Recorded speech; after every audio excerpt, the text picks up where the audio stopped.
السلام علیکم دوستو، دین انفارمیٹری کی ویڈیوز میں خوش آمدید۔ ناظرین، قرآن پاک ایک ایسی جامع کتاب ہے جو انسانوں سے لے کر حیوانات اور ان کی زندگی کے پہلوؤں کو تفصیلاً بیان کرتا ہے۔ ناظرین، یہ بات ایک حقیقت ہے کہ گزرتے ہوئے زمانے کے ساتھ انسان نے کائنات کے حوالے سے اپنے علم اور تجربات میں نہ صرف ترقی کی بلکہ کئی ایسے حقائق کا بھی پتہ لگایا جن تک پہنچنا گزشتہ ادوار میں تقریباً ناممکن تھا۔ لیکن سائنسی ترقی کی بدولت جوں انسان نے تجربات اور مشاہدات کیے تو نئے مادی حقائق کی قرآنی انکشافات کے ساتھ حیرت انگیز مماثلت ثابت ہوئی۔ قرآن میں جہاں اور حشرات الارض کا ذکر ہوا ہے وہاں مکڑی کا بھی ذکر آتا ہے۔ اس کی مثال قرآن کے ایک باب العنکبوت میں دی گئی ہے جس کا عربی میں مطلب ہے مکڑی۔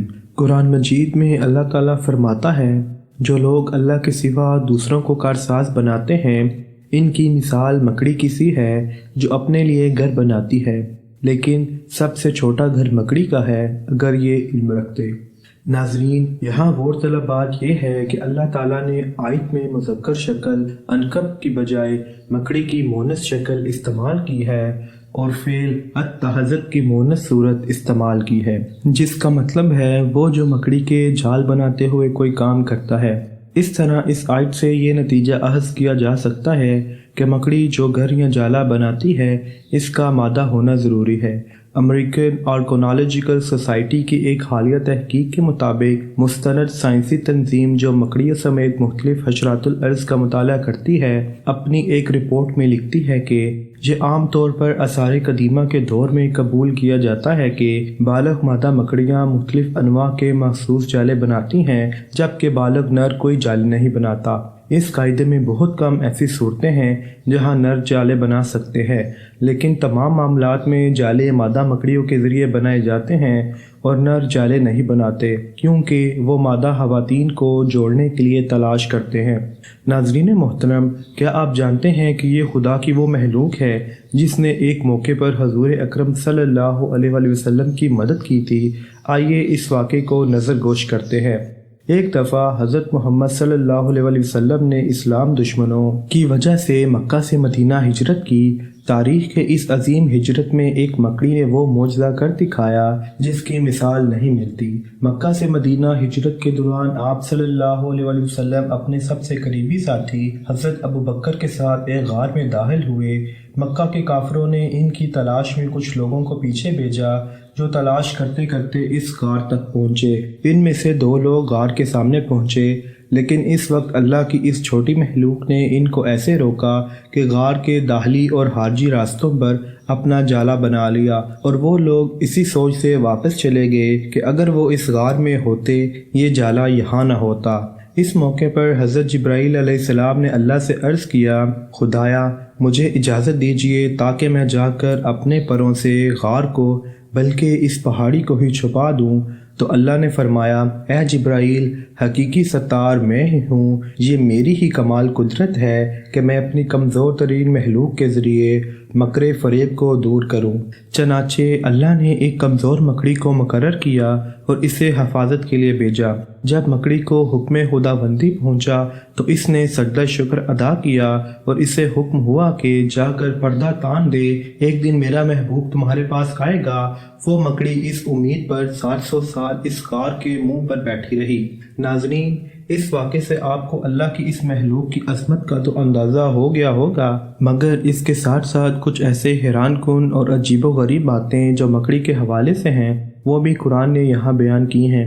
جیسا کہ ایک سوال ہے کہ مکڑی اپنے بچوں کے باپ کو کیوں ہلاک کر دیتی ہے اور یہی عمل اس کی اولاد اپنی ماں کے ساتھ کیوں دہراتی ہے، تو آئیے اس کا جواب جانتے ہیں اور دوبارہ اسی آیت کو کچھ الگ انداز سے سمجھنے کی کوشش کرتے ہیں۔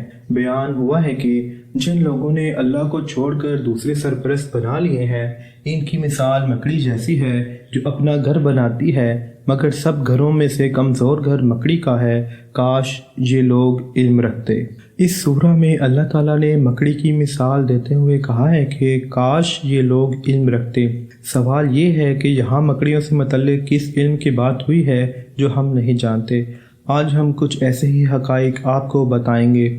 حال ہی میں مکڑیوں پر ایک تحقیق ہوئی ہے جس کے مطابق مادہ مکڑی بچے دینے کے بعد اپنے بچوں کے باپ کو قتل کر کے گھر سے باہر پھینک دیتی ہے۔ پھر جب اولاد بڑی ہو جاتی ہے تو یہ عمل اپنی ماں کے ساتھ کرتی ہے اور اسے مار کر گھر سے باہر پھینک دیتی ہے۔ غور کیا جائے تو قرآن کریم کی سورہ عنکبوت کو اردو میں مکڑی کہا جاتا ہے اور اس میں ارشاد باری تعالیٰ ہے کہ سب سے کمزور گھر عنکبوت کا ہے۔ اگر یہ انسان علم رکھتے، انسان مکڑی کے گھر کی ظاہری کمزوری کو تو جانتے ہی تھے کیونکہ وہ جالے کا بنا ہوا ہوتا ہے، مگر اس گھر کی معنوی کمزوری یعنی ہانہ جنگی سے لا علم تھے۔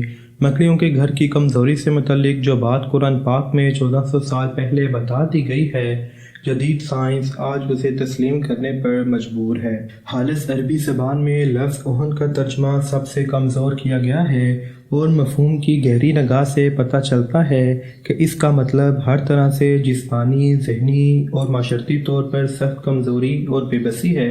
20ویں اور 21ویں صدی میں فطرت اور جنگلات کی زندگی کے مطالعے کی توسیع کے ساتھ ہی ماہرین فطرت اور سائنسدانوں نے مکڑیوں کی زندگی میں واقع عجیب و غریب مشاہدات کو بے نقاب کیا ہے۔ جنسی نر ہور مکڑیوں کی 45,000 سے زیادہ معلوم اقسام ہیں۔ یہ بہت عام ہے کہ مرد مکڑیاں ان کی مادہ کی طرف سے مار کر کھا لی جاتی ہیں، جس کی مشہور اصطلاح جنسی کینیبلزم نر ہوری کے نام سے مشہور ہے۔ یہ معلوم نہیں کہ ایسا کیوں ہوتا ہے، تاہم سائنسدانوں کی طرف سے ایک نظریہ یہ پیش کیا جاتا ہے کہ نر مکڑی کا جسم مادہ مکڑی کو انتہائی ضروری غذائی اجزاء فراہم کرتا ہے، جس کی مدد سے وہ صحت مند انڈے دیتی ہے۔ اسپین کے ریڈ زون کے تجرباتی اسٹیشن کی ایک تحقیق میں انکشاف ہوا ہے کہ تقریباً تمام مکڑیوں کی اقسام میں جرحانہ مادہ مکڑیاں اپنے نر ساتھیوں کو اندھا دھند قتل کر دیتی ہیں، چاہے اس نر کو کمتر سمجھا جائے یا نہیں۔ بہت سی مکڑیوں کی اقسام ایسی ہیں جن میں مادہ مکڑیاں حتیٰ کہ ممکنہ ساتھیوں کو بھی مار ڈالتی ہیں جن کے ساتھ وہ ملاپ کرنے میں دلچسپی تک نہیں رکھتی۔ کچھ مکڑیوں کی اقسام میں جیسا کہ ڈارک فشنگ اسپائڈر نر مکڑی اندرونی وجوہات کی بنا پر ملن کے بعد خود بخود مر جاتی ہے اور پھر اس کی مادہ اسے بے دردی سے کھا جاتی ہے۔ مکڑی کی دوسری نر اقسام صرف چند بار ملن کے بعد خود بخود مر جاتی ہے اور بہت ساری تعداد میں مادائیں زندہ رہ جاتی ہیں، جن میں نر صرف چند مہینوں کے لیے زندہ رہتے ہیں اور مادائیں چند سال تک زندہ رہتی ہیں۔ جب چھوٹی سائز کے نر مکڑیاں اگر خوش قسمتی سے ملن کے بعد زندہ رہ بھی جائیں تو اپنی شریک حیات کی نر ہوری کو جانتے ہی اس کو چند درجن سے چند ہزار انڈوں کے ساتھ اکیلا چھوڑتے ہوئے فوراً ہی اپنی زندگی کے لیے دوڑ لگا دیتے ہیں۔ حال میں یہ احوال برازیل میں پائی جانے والی وینڈرنگ اسپائڈر میں عام ہے۔ تو ناظرین، یہ تھی ہماری آج کی ویڈیو۔ آئیے اللہ سے دعا کرتے ہیں کہ اللہ ہمیں حق کو دیکھنے والوں میں سے اور ان لوگوں میں سے بنا دے جو اللہ کو کھڑے ہو کر یا بیٹھے یا اپنے پہلوؤں پر یاد کرتے ہیں اور آسمان اور زمین کی تخلیق میں غور و فکر کرتے ہیں۔ اے ہمارے رب، تو نے ہمیں بے مقصد پیدا نہیں کیا، تو بلند ہے، تو ہمیں آگ کے عذاب سے بچا۔ امید کرتے ہیں ناظرین آج آپ کو ہماری یہ ویڈیو پسند آئی ہوگی۔ اگر آپ نے ابھی تک ہمارے یوٹیوب چینل کو سبسکرائب نہیں کیا تو جلدی سے کر لیں اور بیل آئیکن کو دبا لیں تاکہ ہماری آنے والی ہر ویڈیو کی پہنچ آپ تک آ سکے۔ آپ سے ملاقات ہوگی اگلی کسی ویڈیو میں، تب تک اپنے اور اپنے پیاروں کا خیال رکھیں۔ اللہ